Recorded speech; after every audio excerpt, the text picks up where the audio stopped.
If you're innovating, creating, or making a difference, this show is for you. Welcome to Over Coffee. I'm Dot Cannon. Here on Over Coffee, we talk with artists and innovators about the process of changing the world in terms of what they do. It's still that feeling of performance when you know that somebody is on the other end experiencing what you're creating. Being able to learn on this club standard Pioneer DJ equipment, the stuff that you would find in the highest end clubs around the world is there in VR right in front of you. It's the sharing of music. It's a modern version of our tribe. Do you know someone who's dreamed of being a DJ, but they don't know how to try it out and see if it's for them without spending a lot of money? Tribe XR has a great alternative. Their app allows users to DJ in virtual reality and to perform in the metaverse. And in their online community, they offer daily workshops and live training from mentors. They're also partnering with a number of nonprofits and educational institutions. Lee Chernowetz is an award-winning multimedia producer, a professional DJ, and community engagement manager and mentor for Tribe XR. Lee, before we get to talking about Tribe XR, I realize I'm talking to a total multimedia professional here. How did DJing come into the mix for you among all your audio-visual work? Well, yeah, I had been, audiovisual engineer for a long time, a musician, a radio DJ for a while. And I, didn't really get into properly DJing, as we would say, sort of club DJing, the performance aspect of DJing until I found Tribe. So actually, I learned to DJ through Tribe, and I've, since moved on to real controllers and just completely learning in the virtual sphere. And that's basically how I got my start with, proper DJing. Tell me about that experience, please. Here you are with all this background in the world and a little bit of DJing as a radio professional, but now you're in the metaverse. What was that like for you the first time? Right. With Tribe, it was just, and I came into it as a user first before I joined the team.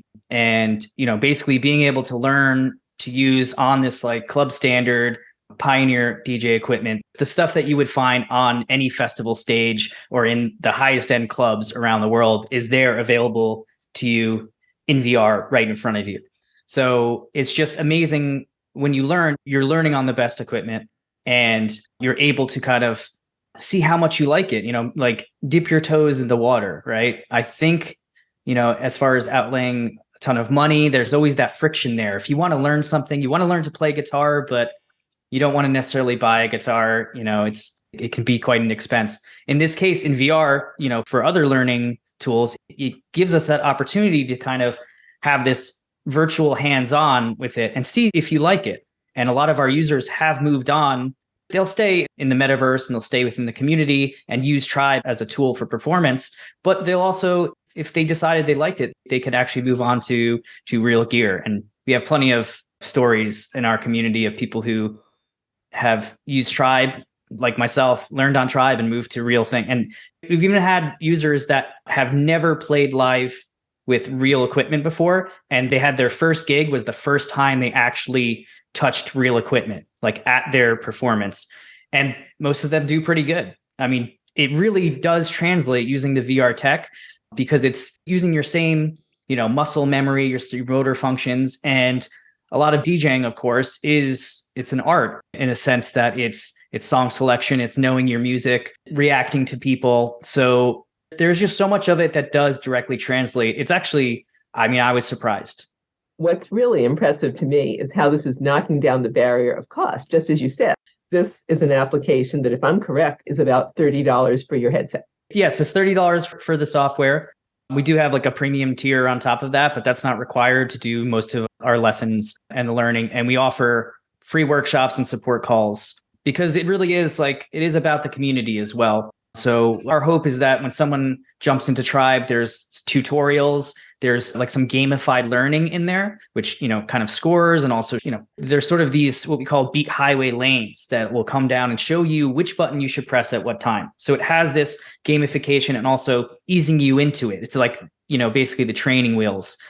And then we hope that people jump into our free workshops, of which we have now, I think we're up to 50 per week. So almost any time during the day, almost 14 hours per day, including support calls, you can find somebody that's live there, hanging out, mixing with friends. Yeah. And we have a very large Discord community as well, 10,000 people. So it is all about a social thing. I think that's why it is called Tribe. I think that's the idea. It's the sharing of music. It's a modern version of our tribe, and we stick together. It's doing something because you love it is what I'm getting when I come on. I see all these free workshops and everything. Would you tell me the story of Tribe? How did the app come about? So this was a little bit before my time. As I mentioned, I was a user when I jumped in a little bit later, but it was founded in 2017 as an idea. And, the idea was, how could you leverage this new VR tech? It was still nascent at the time. It's still, less close to mainstream as it is now. And it's about how can you use this tech that we know that allows, people in industrial settings, right? It's used all around the world for that purpose, to teach and just, turning a valve, like what is the proper, procedure so you don't, cause an error in the system or something like that. So basically the concept or the question was, how could we use this tech, or could it really be effective into teaching people who have never used this equipment before? And then at the time, it was really focused on, well, can we get them from this into a real club, right? And playing in a real club. I think since then, it has changed a bit because of the really rise of the metaverse and metaverse clubs as well. You don't necessarily have to have that as your end result. Like, people play in Tribe and they never move on to real equipment. They may stick with Tribe, perform as their avatar, whatever they want to look like, and beam themselves into a metaverse virtual club, we're still at the beginning stages of that as well, but that's a really exciting scene. Previously, Tribe XR DJs have been performing in AltSpace.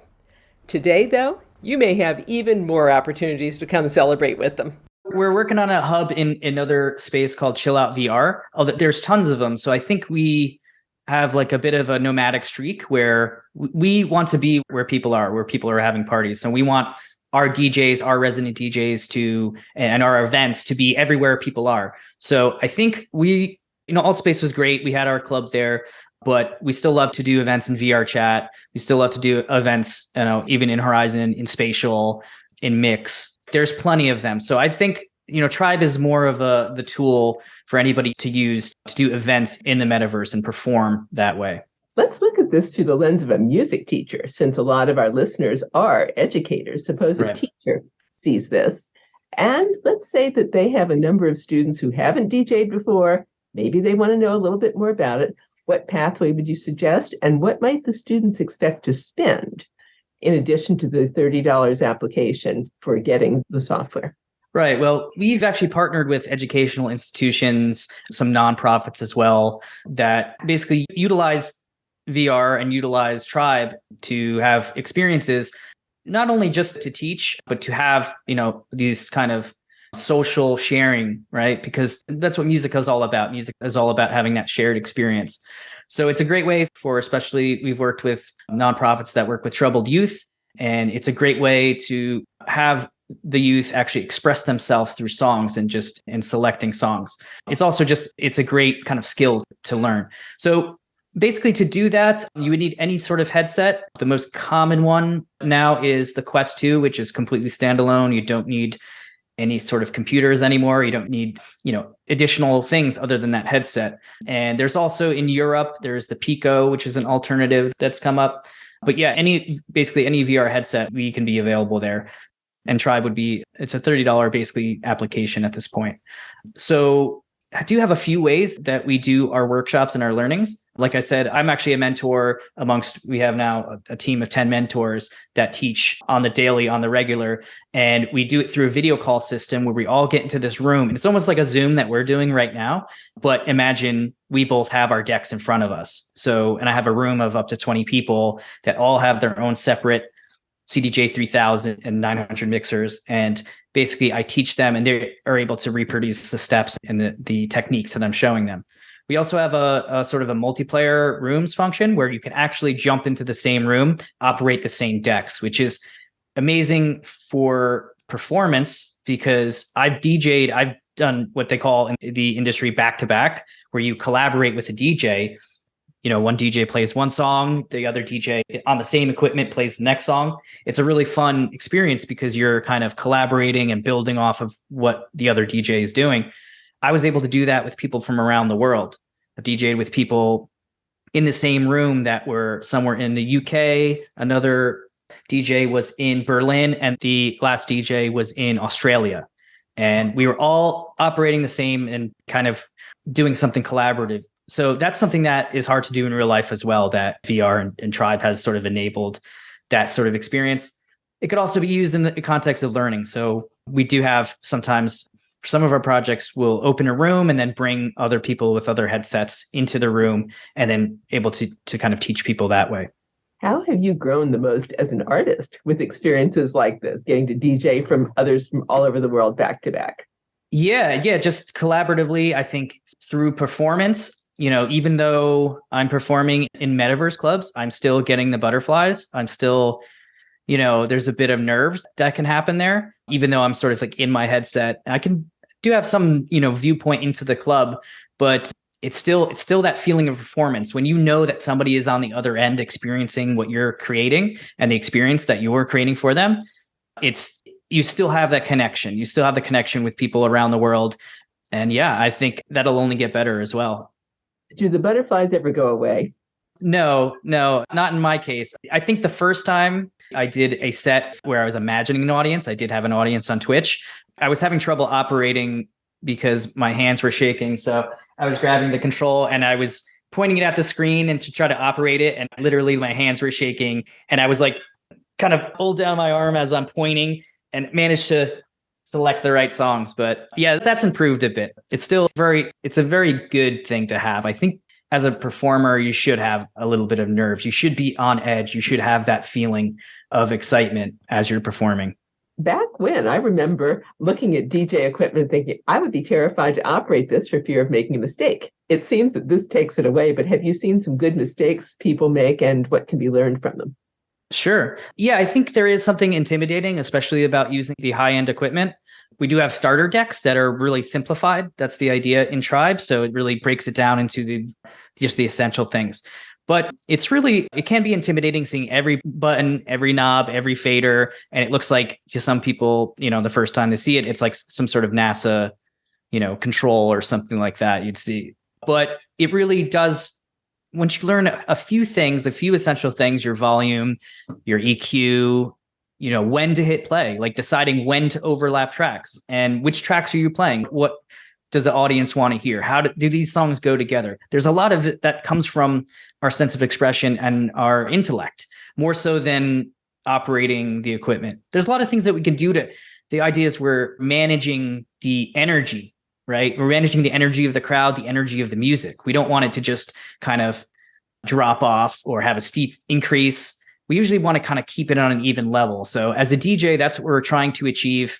And a lot of that is just good music selection. It's just knowing what things will go good together, a little bit of music theory, and the rest is just fun. The rest is, you don't have to do too much. If you've got those basics down, yeah. Manage the energy, select good music, have fun. Have fun, yes. I'm going to steal that if that's okay. We're going to put that on our website, right? You got it. But I'd like to ask. That's the dot cannon method. I'm curious what, if anything, you would add to that, those three things about creating a good immersive experience. And this could apply to any immersive experience, doesn't have to be DJing. Suppose that you're teaching a mini lesson right now. What would you add to that if we want to really have that audience walk away saying, whoa, that was great? Yeah, I think I would actually kind of expand on the last point about having fun, because if you're having fun, the audience is going to have fun too. The audience needs to see that you are enjoying yourself. And in that way, another thing to take a little of the pressure off, and this is advice or just something that works for every activity you might do, is when you are performing, when you're doing something, you're going to see all of the mistakes, right? Because you have in your mind a conception of what you want to do. And if you deviate from that, you may feel like you just made the worst mistake in the world.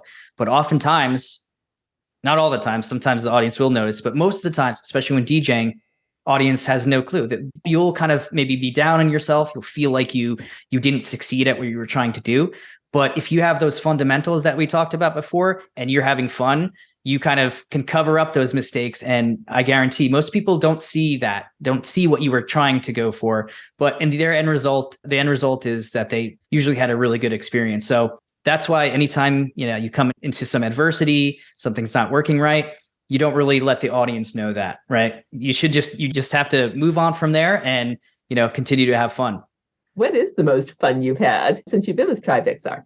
I would say some of it is the alt space events, because really that's the culmination of music sharing, being together in a virtual space. I think that's really where my love for Tribe and VR really came into focus. This was during the pandemic, as I know a lot of people will kind of have that same reaction because it's a very common experience. But, I was unable to go to any nightclubs, right? I was interested in DJing, but I was unable to have that type of social experience for a while until I found a few of our DJs that were running these events in Altspace and other platforms, and like making friendships, like, having something that isn't quite like at this point, isn't quite like going out to a club. It's not an equivalent. And I don't think it should be thought of as an equivalent, or that should not be the aim. However, the social experience of being in VR, dancing, right? You can still do that in your headset, and chatting with people, having sidebar conversations, in another room, and the music is just there in the background, and just meeting people. And yeah, that's sort of really what drew me in. It sounds like an absolute blast. I'll hope to see some of the events. We should do a shameless plug here. Tell people that you teach workshops. DJ Sickle, am I going to say that right? Yeah, T Sickle, actually. Sickle. Yeah. And when will you be teaching other workshops? Our workshops are taught all the time. If you go to tribexr.com, you can see a list. I think there is daily workshops. So like I said, most of the day we have kind of covered with various workshops from various DJs of all styles. And yeah, so if you want to check them out, also live.tribexr.com, you can actually view them from the web, which is a lot of fun. Like you could actually join the workshop and use even your webcam. So the instructor and the other people in VR will see you in their VR space, actually, with your webcam. So we do have people that jump in and participate, even not without being in VR. Live.tribexr.com. You mentioned nonprofits. What really drew me to TribeXR was work you're doing with pediatric hospitals, but I'm going to ask you to choose a nonprofit, or it can be the pediatric hospital, or anything that you're doing right now as community outreach with TribeXR, and tell me a little about it. Yeah, so I think that's something that we're really proud of and did get a good response, because this is not only is it a great cause. I'm talking about our work with pediatric hospitals, which we've worked with various ones through a nonprofit called Ampere Room. It's a great cause in itself, but it's also a testament to what you can do with VR, not just with DJing, but with anything else, just fostering a connection, remotely and globally. So this partnership with the Ampere Room came about when they were doing tons of work with bringing DJs and artists and musicians into pediatric hospitals. Prior to the pandemic, they were doing a lot of work with that. That halted immediately because it was just dangerous.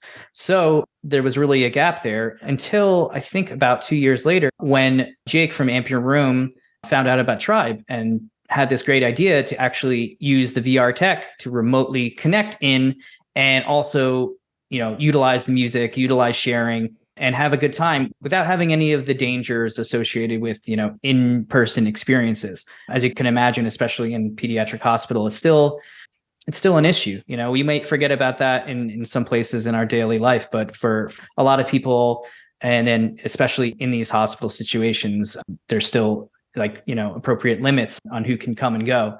So this was sort of a natural solution to that. So we started doing that. We've done 2 sessions already, and we have a few more lined up. But yeah, basically connecting with the youth there and, showing how to use some of the equipment and sharing some music. So it was really sort of fulfilling in that way, in a charitable effort, and just a testament to using this tech for something that's positive in the world. I'm imagining the joy you're bringing to the youth, who now can think about something other than a transfusion, a bandage changing, a whatever that happens in the hospitals. Exactly. Yeah. We have been talking a lot about VR and how Tribe XR works, but when you say XR, that's augmented reality too. What are some augmented reality applications you're going to have or may have now that I don't know about? Yeah, so basically, the most interesting use of AR for Tribe is with pass-through, which has some amazing implications for live performance too. Because as a DJ, we do want to kind of have a connection to our audience, right? I can do that through the metaverse. There are ways that I can see into a club, engage what is the audience thinking about my performance? What is the overall vibe there? But basically using the pass-through tech. So we are also partnered with Meta on their Quest Pro, which uses this AR tech in full color pass-through. Also, Quest 2 standalone does have a black and white pass-through. So it's available for the cheaper, more mainstream unit. But basically, it's amazing because you just have these decks in front of you and you can sort of grab them and put them on, maybe on your desk, and it just stays there. Next time you boot up Tribe, it's there. It's just, you can see the room around you in full color with the Quest Pro.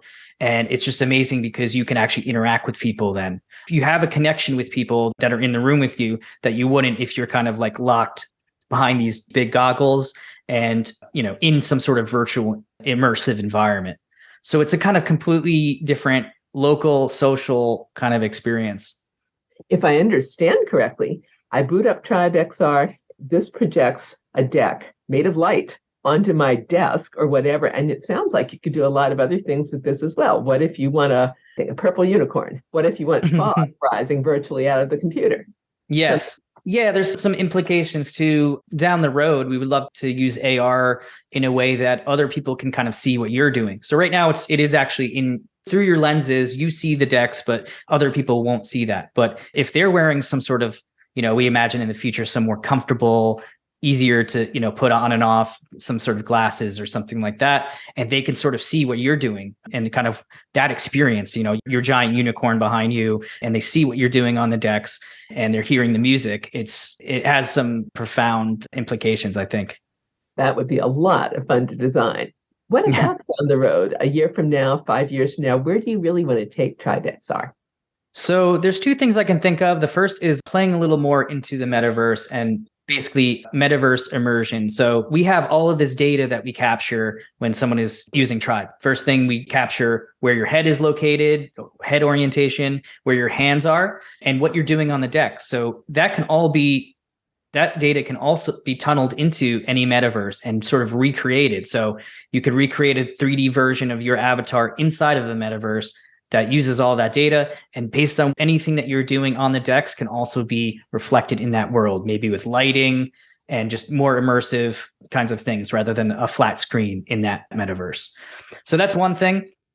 Yeah, the other big thing I would say is music production. We're getting into adding in more different types of equipment. So right now it's DJ focused, but we have some other equipment we developed, a vinyl deck, right? If you want to go old school, but also our first Tribe synthesizer. So it's our own synthesizer we've designed that actually generates music, and you can pop up a piano roll, which is basically a way to input notes into it. And you can design your own bass line, right? That's the idea. And that is our first incarnation. We have a drum machine coming up and a sampler and a few other things. So I think that is really exciting to me as a musician, because I would love some way to actually create really compelling musical works inside of VR. Realistically, when can people expect to see the piano and the drum machine, timeline-wise? I think within the end of the year, that would be the goal, to see music production, something where you could create a full piece of music inside of Tribe. And what's exciting also about that, not only as a musician, maybe I would use it to create something, but what actually is more important, or something that is more important to me, is the ability to teach people then, right? Even if they, in this case, they don't use Tribe to make all of their music, perhaps it's still limited in some way, but the fact that they can actually use VR the same way you're learning how to operate a DJ controller, you're learning how to operate a synthesizer, you're learning about all the different pieces that you need to know, that you can take that knowledge, but it's just that you're immersed in the VR, you're feeling like you're doing it, and you have someone there to help train you that's right there with you as you're using this equipment. To me, to teach people also music production in addition to DJing, it would just be amazing. What if somebody listening is, let's say, someone at a Boys and Girls Club, someone at Girl Scouts or Boy Scouts? They really want to get their young members into this. How do they contact Tribe XR? Yeah, tribexr.com. There is some resources there for contacts and a web chat, as well as our email is info@tribexr.com. And yeah, just reach out. And we do like to provide as many resources as possible. So reach out because we can see how we can help. At the very least, what I've done for an Irish charity that works with youth is I was able to mentor the mentors. So basically, they had all of their mentors come in. I did some basic lessons and also got them understanding about how do you teach? What is the best way to teach? And I brought them all in and they could go out then and actually do the mentoring as well. So we're always just interested in helping in that way too, is whether it's, through copies of Tribe or, just being able to work the technology out or just work the best method to actually kind of conduct these types of things that are going to be really beneficial. So definitely reach out and we'll see how we can help. If you had to sum that up, what is the best way to teach? We could talk about that for another hour, but what would you say briefly? How would you summarize that? Well, I would say that the best way to do that with a smaller group is to usually, create a room where people can jump in and kind of go through any questions that these students might have, right? We do have some training inside of the app, so it is possible to kind of like give the user a single player sort of experience. Again, we have this thing called game mode that walks people through. We're going to have tons more content there. And then that's the idea is hopefully that's going to set people up to then have questions and then want to actually take the training wheels off and do some things. But a lot of times it is, if you're not that experienced as a DJ yourself, there's tons of things that you can do. It's just kind of, again, sharing music, loading one track, playing the next one, right? If it's not a perfect transition, if you don't know how to use every tool that there is available, that's okay. You're still going to have a great time just selecting the music, having the students select a piece of music, play around with it. I think it's a really positive experience. And it's interesting that you said that didn't have to be perfect, because I'm thinking, well, perfect is really the enemy of accomplishing a lot of things creatively. That's right. That's right. My final question for my podcast, signature question, is if people could only get one thing from you about innovation, creativity, and making a difference, what would you like them to take away from you? That's a very large question. So let me see if I can take a bite out of that one. I would say that what Tribe is about sharing. Tribe is about sharing, community, encouragement. It's about coming together to improve both in our skill set of what we want to achieve and also as people, right? And as communicators and just the ability to come together, have a great time. Lee, thank you for your time today. Thank you. You and I have been listening to Lee Chernowetz, also known as DJ T-Sickle, Community Engagement Manager and Mentor for Virtual Reality Application and Metaverse Community Tribe XR. Find out more about Tribe XR's app along with their Metaverse community at tribexr.com and check out their free workshops at live.tribexr.com. And that concludes this edition of Over Coffee. Thank you for listening. Listen to more Over Coffee podcasts at twomavericks.com. That's 2 TWO Mavericks, Maverix. Be sure you subscribe. It's free by clicking the link on our website. Our music is royalty-free production music provided by Pond5 at pond5.com. I'm Dot Cannon. Here's wishing you a cappuccino day.